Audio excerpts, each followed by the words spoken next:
RRB, l'invité du matin. Bonjour Jean-François Bodin. Bonjour Nicolas. On s'intéresse ce matin aux répercussions de la guerre en Ukraine dans le Pacifique et vous recevez pour en parler l'ambassadeur de l'Union européenne dans le Pacifique. C'est effectivement l'un des sujets que nous allons évoquer avec Sujiro Sim qui est avec nous ce matin. Bonjour. Bonjour Jean-François, c'est toujours un plaisir de revenir sur Radio Rythme Bleu. Et merci d'avoir accepté notre invitation. Monsieur l'ambassadeur, on va évidemment commencer par évoquer ce conflit entre la Russie et l'Ukraine. Pour d'abord parler de ses conséquences dans le Pacifique Sud, est-ce qu'aujourd'hui ce conflit a des répercussions dans le Pacifique ? Alors évidemment, l'Ukraine c'est loin, la Russie c'est loin, donc la perception naturelle pour le Pacifique c'est que c'est un conflit lointain. Mais cette perception est fausse car ce conflit aura des conséquences pour le Pacifique. Des conséquences économiques ? Des conséquences, moi j'en vois à trois niveaux. La première, c'est que c'est une menace contre la paix mondiale qui affecte donc tout le monde. Et les pays du Pacifique sont très attachés à la paix, au respect de la règle de droit et au système multilatéral. Donc c'est ainsi que le Pacifique est la seule région du monde où l'ensemble des pays qui sont membres des Nations Unies ont unanimement voté pour soutenir la résolution de l'Assemblée générale des Nations Unies condamnant l'invasion russe de l'Ukraine. La deuxième conséquence, vous l'avez évoqué, ce sont des conséquences économiques. Ce que l'on attend avec la crise en Europe, c'est qu'on ait une augmentation du prix de l'énergie, une augmentation du prix des denrées alimentaires, une augmentation du prix des matières premières qui inévitablement aura un impact négatif sur les pays du Pacifique qui sont très loin d'être autosuffisants du point de vue énergétique, alimentaire ou pour leur approvisionnement. Enfin, et ça peut paraître un petit peu plus anecdotique, le Pacifique c'est loin, mais lorsque l'espace aérien au-dessus de la Russie ou l'espace aérien au-dessus de la Biélorussie sont fermés, ça rallonge encore les trajets. Je pense qu'ici en Nouvelle-Calédonie, vous avez pu le constater de manière très très directe, le vol de Tokyo est maintenant plus long. Alors sur les conséquences économiques, la plupart des pays et territoires du Pacifique sont en bout de chaîne, généralement dans l'alimentation, parce que ce sont des pays-territoires. Est-ce que ça fait des petits territoires, est-ce que ça fait partie justement des attributions, entre guillemets, de l'Union européenne que de veiller à ce que ces approvisionnements se fassent bien, voire apporter des aides quand c'est nécessaire ? Alors l'intervention de l'Union européenne dans le Pacifique, elle est triple dans sa nature. On apporte de l'aide au développement. L'aide au développement, la modalité d'intervention, c'est de l'appui budgétaire. Donc ça veut dire que dans les pays du Pacifique, on aide à la réforme d'un secteur. Au Fidji, la décision de principe a été prise de soutenir la mise en œuvre de la loi climatique. Les Fidji sont le seul pays du Pacifique, comme l'Union européenne, à s'être doté d'une loi climatique. Donc ça n'aura pas d'impact direct sur la maîtrise des prix de l'énergie, mais qui dit loi climatique, dit transition énergétique, dit place plus importante donnée aux renouvelables, donc accroissement de la résilience, à une augmentation des prix de l'énergie. Donc, de manière indirecte, l'Union européenne pourra soutenir les pays du Pacifique qui auront fait le choix de se positionner sur ces secteurs-là. Ensuite, l'Union européenne dans le Pacifique, c'est aussi une offre économique et commerciale. Nous proposons un accès sans droit de douane et sans quota au marché européen. Alors, ça n'aura pas un effet de déplacement des exportations de la Russie vers l'Union européenne, c'est pas ça. Mais disons que les opportunités commerciales offertes par le plus grand marché libre du monde, qui est le marché des consommateurs européens, sera toujours un débouché pour les produits à l'exportation du Pacifique. Enfin, nous sommes une puissance aussi géostratégique et je pense que c'est ce que révèle la crise en Ukraine. Certains disent que c'est l'acte de naissance d'une Europe de la défense et de la paix et de la sécurité. Et je pense que c'est vrai, parce que les décisions qui ont été prises sont sans précédent, que ce soit en sanctions contre la Russie et la Biélorussie ou en soutien de l'Ukraine.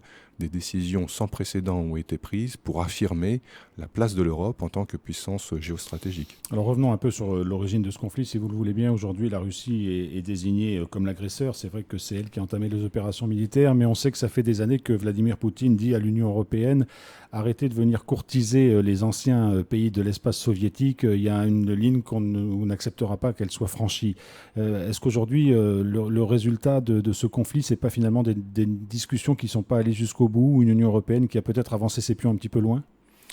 Alors, l'appartenance à l'Union européenne, il y a des règles, il y a un processus et il y a une dynamique.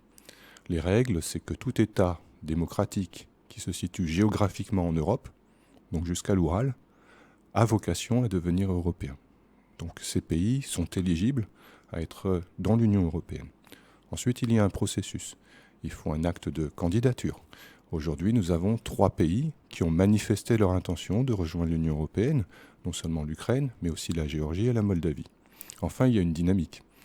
Vous vous souviendrez qu'après 1990, la chute du mur de Berlin marque l'ouverture d'une séquence d'élargissement important de l'Europe à ce que l'on a appelé les nouveaux États membres. Mais cette dynamique s'est concrétisée en 1990, en 2004 pour les premiers pays, et le dernier État à avoir rejoint l'Union européenne, c'est 2013. Hier, l'Union européenne a pris la décision de demander à la Commission européenne d'expertiser, de se prononcer sur la demande de ces 3 pays. C'est le début d'un processus, c'est le début d'une dynamique, mais ça va prendre un petit peu de temps. Il y a aussi la question de l'OTAN, évidemment, derrière. Moi, je suis ambassadeur de l'Union européenne, donc je laisserai mes collègues en charge de l'OTAN répondre à ces questions-là. Monsieur l'ambassadeur, d'une manière plus générale, quel est l'intérêt, je ne parle pas dans le sens vraiment le plus large de ce terme, l'intérêt de l'Union européenne de s'investir dans le Pacifique Sud? Est-ce qu'il y a derrière aussi la volonté de développer cet axe Indo-Pacifique dont on parle tant? Alors, l'Union européenne, depuis l'année dernière, s'est dotée d'une stratégie de coopération dans l'Indo-Pacifique. Le mot le plus important dans cette stratégie, c'est la coopération. Un certain nombre d'autres pays du monde, y compris des grandes puissances, ont des stratégies indo-pacifiques qui sont orientées contre la Chine. Pour l'Union européenne, ce n'est pas le cas. Nous sommes dans une logique de coopération. Nous sommes dans une logique de coopération avec des priorités qui sont très claires, qui sont la prospérité, qui sont la transition verte, qui sont les océans, qui sont le digital, qui sont la connectivité, la paix et la sécurité et la résilience. Donc ce sont des thèmes de coopération. Sur ces thèmes de coopération, comme d'autres, nous faisons le constat que l'Indo-Pacifique est un ensemble auquel il faut maintenant s'intéresser si on a la prétention et l'ambition d'être une puissance globale. Je viens de dire sur l'Ukraine que c'était l'acte de naissance d'une Europe géostratégique. Donc il faut que l'Europe soit aussi présente dans cette partie du monde en portant ces sujets qui sont des sujets d'intérêt commun entre l'Union européenne et l'Indo-Pacifique. Et est-ce que l'Union européenne, pour ce développement, s'appuie sur la Nouvelle-Calédonie de façon particulière ? L'Union européenne a une relation particulière avec ce que nous appelons les pays et territoires d'outre-mer. Dans le Pacifique, il y en a 3. Ce sont les territoires français de Nouvelle-Calédonie, de Wallis-et-Futuna et de Polynésie française. La relation de l'Union européenne avec ces pays, elle est d'une double nature. D'un côté, nous apportons une aide, une assistance qui est orientée sur des secteurs que ces territoires ont choisis. Donc en Nouvelle-Calédonie, jusqu'en 2020, c'était l'insertion professionnelle et l'emploi. À l'avenir, nous allons soutenir la transition énergétique. Et l'engagement financier de l'Union européenne sur l'appui budgétaire à la Nouvelle-Calédonie, c'est 30 millions d'euros. Donc c'est quand même une somme importante. L'autre chose, c'est que ces territoires du Pacifique, comme tous les PTOM du monde, ont accès aux programmes européens, aux autres programmes européens. Donc jusqu'à maintenant, c'était un accès un petit peu théorique, mais la Nouvelle-Calédonie a d'une certaine manière percé ce plafond de verre et réussi à obtenir des crédits sur le programme Horizon 2020 par exemple. Donc c'est une excellente performance de l'Université de la Nouvelle-Calédonie qui a réussi à faire valider un projet de recherche et développement ouvert à toute l'Europe. Est-ce que ces lignes de crédit se sont un petit peu gonflées entre guillemets après le retrait de la Grande-Bretagne de l'Union européenne ou est-ce que ça n'a pas changé grand-chose ? Alors la Grande-Bretagne, lorsqu'elle était membre de l'Union européenne, contribuait à environ 15% du budget de développement de l'Union européenne. Donc il y a eu des négociations financières pour déterminer quel était le niveau de l'aide au développement sur la période de programmation 2021-2027, parce que nous fonctionnons par cycle budgétaire. La décision qui a été prise pour les pays du Pacifique, c'est que l'intervention de l'Union européenne dans ces pays serait d'au moins 500 millions d'euros. La décision qui a été prise pour l'outre-mer, donc les pays et territoires d'outre-mer, partout dans le monde, pas seulement ceux du Pacifique, c'est que le niveau d'intervention serait aussi de 500 millions d'euros. Donc en vérité, les montants qui sont mobilisés, que ce soit pour les pays ACP, Afrique, Caraïbes, Pacifique, ou que ce soit pour les PTOM, restent très très significatifs malgré le retrait du Royaume-Uni de l'Union européenne. Monsieur Jarossim, une dernière question qui va concerner un dossier dont on a parlé assez récemment. Il concerne les passeports vanuatais, qui étaient un petit peu dans le collimateur de l'Union européenne. Où est-ce qu'on en est sur ce dossier ? Est-ce qu'il y a des décisions qui ont été prises ? Le Conseil de l'Union européenne, qui est l'instance de décision de l'Union européenne, a adopté la proposition de la Commission européenne de suspendre l'accès au territoire européen sans visa de court séjour pour les titulaires de passeports vanuatais.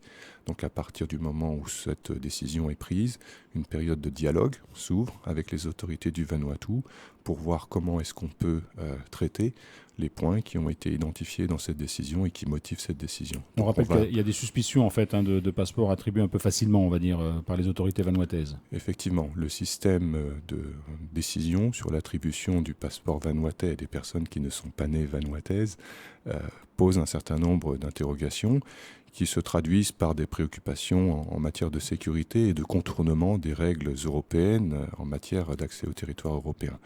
Donc nous avons conscience par ailleurs que c'est une source de revenus extrêmement importante pour le gouvernement du Vanuatu, puisque ça représente plus de 40% de leurs ressources budgétaires.